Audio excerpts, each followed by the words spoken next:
Pokémon é uma das maiores franquias de jogos de todos os tempos, e mesmo depois de 30 anos do lançamento do seu primeiro título, o nome Pokémon só vem crescendo mais e mais a cada ano. A franquia bate recordes de vendas a cada grande novo jogo que eles lançam, é bizarro.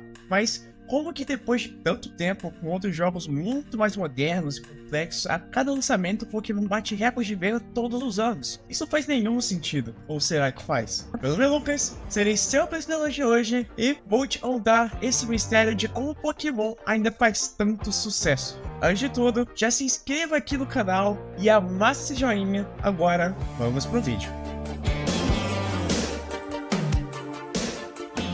Antes de começarmos, vamos entender um pouquinho mais sobre o idealizador dessa obra fantástica que é Pokémon.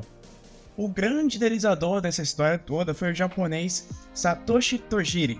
Em sua infância, ele gostava de explorar áreas rurais e florestas perto de sua cidade, Setogaya, uma região especial de Tóquio, e fazer uma coleção de insetos novos que ele pegava.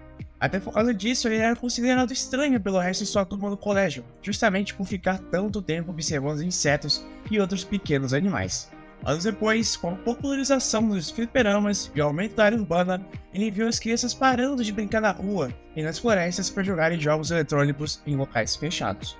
Por isso, ele teve a brilhante ideia de levar a diversão da sua infância, que era observar insetos e explorar a natureza, para essa nova geração que cada vez mais preferiam ficar em ambientes fechados. E para alcançar esse objetivo, ele usaria o próprio videogame. Um parceiro vital para o sucesso foi Ken Sugimori, designer que futuramente seria responsável pela imagem dos Pokémons das primeiras gerações. Ken era um amigo de longa data de Tajiri, mas não se sabe muito do seu passado. O importante é que os dois compartilhavam o mesmo desejo de espalhar o seu amor por games, e isso o juntou em uma parceria duradoura.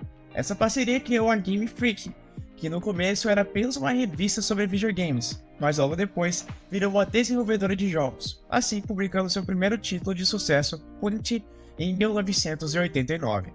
Esse sucesso da empresa os encorajou a criar um novo projeto chamado Pocket Monsters, que inclusive teve conselhos do criador do Mario, o Shigeru Miyamoto. Mas antes do lançamento, eles resolveram abreviar o nome, assim criando um Pokémon. O primeiro Pokémon, que tinha 3 versões, o Red, o Blue e o Green, foi lançado para Game Boy, console da Nintendo em 1996.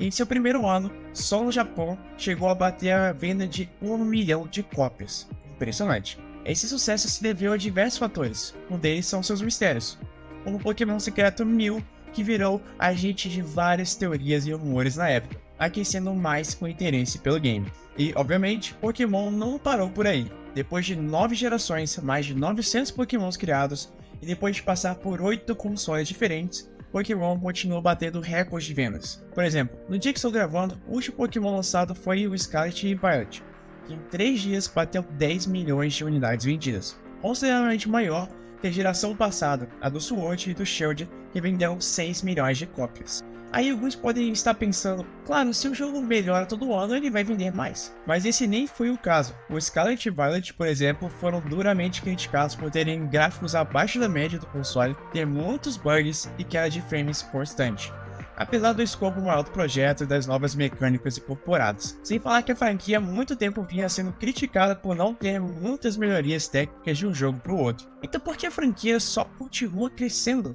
Bem, considero que o maior ponto desse sucesso é que essa franquia ultrapassou a barreira do videogame e se tornou uma marca multiplataforma. Por exemplo, muitos aqui devem ter conhecido Pokémon pelo anime de 1997, que teve o final da história do Ash e do Pikachu agora no ano passado, em 2022. E quem que não jogou o jogo de cartas Pokémon, seja o original ou falsificado?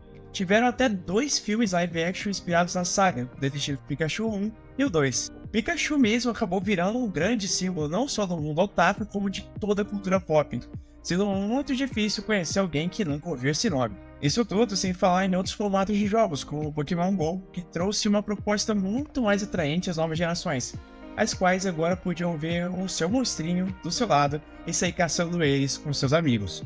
Tudo isso pelo celular, sem ter que ter um console ou ficar preso dentro de casa. Então o primeiro ponto que explica todo esse sucesso foi justamente essa expansão que a franquia teve para fora dos videogames. Inclusive, só de boneco de pelúcia que a Pokémon Company deve ter vendido durante todos esses anos já dava para abrir outra desenvolvedora de games para ajudar a fazer os jogos. Que vamos falar sério, eles estão precisando. Mas enfim, é inegável a forma hábil que a franquia foi se espalhando para outras mídias, e isso faz com que Pokémon sempre continue atingindo novas gerações. O outro ponto é como os jogos continuam prendendo o interesse do público antigo. Não importa se um novo jogo não evoluiu muito tecnicamente ou se ele está apresentando alguns erros de performance, o fã quer saber mesmo de completar Pokédex, nem que ele tenha que gastar R$800 com duas versões que saem do mesmo jogo. Porque o valioso para ele não é o jogo em si, mas o mundo. Ele quer estar de novo e de novo naquele mundo que o encantou na infância. E essa habilidade que a franquia teve de construir essa noção de nostalgia e esse sentimento de querer mais, com certeza, é um dos grandes fatores de todo esse sucesso. Assim, se juntarmos a capacidade de atrair novas gerações, mais a capacidade de prender público antigo, fica fácil de entender porque a cada jogo Pokémon bate um novo recorde de venda. Então é isso, galera, esse foi o vídeo de hoje. Bom, se você chegou até aqui, você provavelmente curte muito Pokémon. Agora eu quero saber de você, qual o motivo desse sucesso gigante da franquia? Deixa aqui nos comentários sua opinião, que a gente vai fazer questão de ler tudo. Valeu, galera, e até a próxima!